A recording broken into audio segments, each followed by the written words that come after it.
ये खबर पारुल यूनिवर्सिटी द्वारा प्रस्तुत की गई है। क्या केरलम में कांग्रेस की सबसे बड़ी राजनीतिक वापसी हो चुकी है? क्या वीडी सतीशन की नई टीम राज्य की राजनीति बदल देगी? और आखिर इतनी बड़ी जीत के बाद भी कांग्रेस को कैबिनेट में कम सीटें क्यों मिली? ये सवाल इसीलिए है क्योंकि मुख्यमंत्री बनने जा रहे वीडी सतीशन ने शपथ से पहले अपनी नई कैबिनेट का ऐलान कर दिया है। आज सुबह यानी कि 18 मई 2026 को तिरुवनंतपुरम के सेंट्रल स्टेडियम में सतीशन अपने 20 मंत्रियों के साथ पद और गोपनीयता की शपथ लेंगे। इस बार केरलम विधानसभा चुनाव में कांग्रेस नेतृत्व वाले यूडीएफ गठबंधन ने 140 में से 102 सीटें जीतकर इतिहास रच दिया। जनता ने एलडीएफ सरकार को बाहर का रास्ता दिखाया और यूडीएफ को भारी बहुमत दिया। लेकिन अब सबसे ज्यादा चर्चा सिर्फ जीत की नहीं बल्कि नई कैबिनेट के गणित की हो रही है। क्योंकि इतनी बड़ी जीत के बावजूद कांग्रेस को उम्मीद से कम मंत्री पद मिले हैं। 21 मंत्री कौन? सबसे पहले आपको बताते हैं कि नई कैबिनेट में कौन कौन शामिल है। मुख्यमंत्री वीडी सतीशन के अलावा पीके कुणालकुट्टी, रमेश चेन्नीथला, सनी जोसेफ, के मुरलीधरन, मोंस जोसेफ, शिबू बेबी जॉन, अनूप जैकब, सीपी जॉन, एपी अनिल कुमार, एन शमशुद्दीन, पीसी विष्णुनाथ, रोजी एम जॉन, बिंदु कृष्णा, एम लीजू, एम शाजी, पीके बशीर, वीआई अब्दुल गफूर और सीटी सिद्दीकी। और इसी के साथ पीसी विश्वनाथ, एके तुलसी, ओजे जनीश जैसे बड़े नाम शामिल किए गए हैं। इसी के साथ वीडी सतीशन ने बड़ा संगठनात्मक फैसला लेते हुए थिरुवंचुर राधाकृष्णन को विधानसभा स्पीकर और शानीमोल उस्मान को डिप्टी स्पीकर बनाने का ऐलान किया है। यानी सरकार के साथ साथ विधानसभा की जिम्मेदारियां भी अनुभवी चेहरों को दी गई है, उन्हें जगह मिली है। अब बात उस मुद्दे की जिसकी चर्चा सबसे ज्यादा तेज हो रही है। आखिर कांग्रेस को कम मंत्री पद क्यों मिले? दरअसल कांग्रेस ने अकेले 63 सीटें जीती, लेकिन गठबंधन की राजनीति के कारण पार्टी को सिर्फ 11 मंत्री पद ही मिल पाए, जबकि सहयोगी दलों को भी हिस्सेदारी देनी पड़ी थी। इसी वजह से सूत्रों के मुताबिक खुद वीडी सतीशन भी अंदर खाने थोड़े नाराज बताए जा रहे हैं।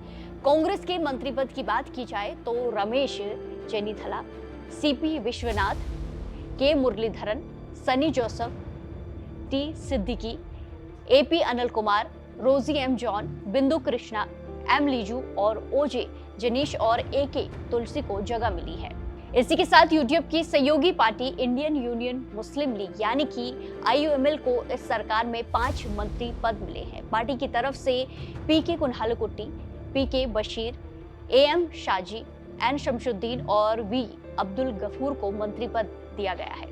इससे साफ है कि सतीशन ने गठबंधन को मजबूत रखने के लिए सहयोगियों को पूरा सम्मान दिया है, उन्हें जगह दी है।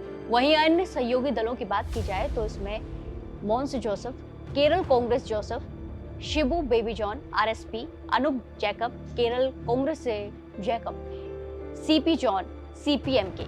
नई कैबिनेट की खास बात यह भी है कि इसमें अनुभव और युवा चेहरों का संतुलन बनाने की कोशिश की गई है। 2 महिला नेताओं को भी मंत्री बनाया गया है, जबकि अनुसूचित जाति समुदाय के नेताओं को भी जगह दी गई है। यानी सरकार ने सामाजिक और क्षेत्रीय संतुलन साधने की पूरी कोशिश की है। राजनीतिक जानकार मानते हैं कि ये सिर्फ सरकार गठन नहीं है बल्कि कांग्रेस के लिए राष्ट्रीय स्तर पर बड़ा संदेश भी है। राहुल गांधी और प्रियंका गांधी की मौजूदगी इस शपथ ग्रहण समारोह को और ज्यादा अहम बना रही है। कर्नाटक, तेलंगाना और हिमाचल प्रदेश के मुख्यमंत्री भी इस समारोह में शामिल होने वाले हैं। यानी विपक्षी राजनीति की एक बड़ी तस्वीर आज केरलम से दिखाई देने वाली है। एक और बड़ी जीत सामने आई है। आईयूएमएल ने साफ कहा है कि सरकार के आधे कार्यालय के बाद अनुभवी नेता परक्कल अब्दुल्ला को भी मंत्रिमंडल में शामिल किया जाएगा। यानी अभी से अगले 2.5 साल की राजनीतिक रणनीति भी तैयार की जा रही है। अब सवाल यही है, क्या वीडी सतीशन अपनी इस नई टीम के साथ जनता की उम्मीदों पर खरे उतर पाएंगे?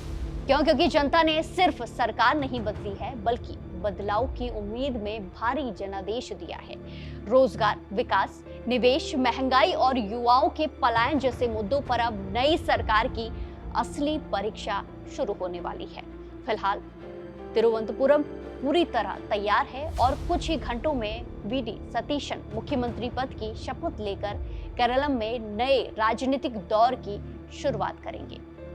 तो क्या वीडी सतीशन के नेतृत्व में केरलम में कांग्रेस का नया दौर शुरू होने जा रहा है? क्या ये सरकार उम्मीदों पर, जनता की उम्मीदों पर खरी उतर पाएगी और क्या इस जीत का असर आने वाले राष्ट्रीय चुनावों पर भी दिखाई देगा? ये कई सवाल हैं। आपकी क्या कुछ राय है? कमेंट्स में जरूर बताएं और बाकी देश और दुनिया की खबरों के लिए जुड़े रहिए दैनिक जागरण के साथ। नमस्कार।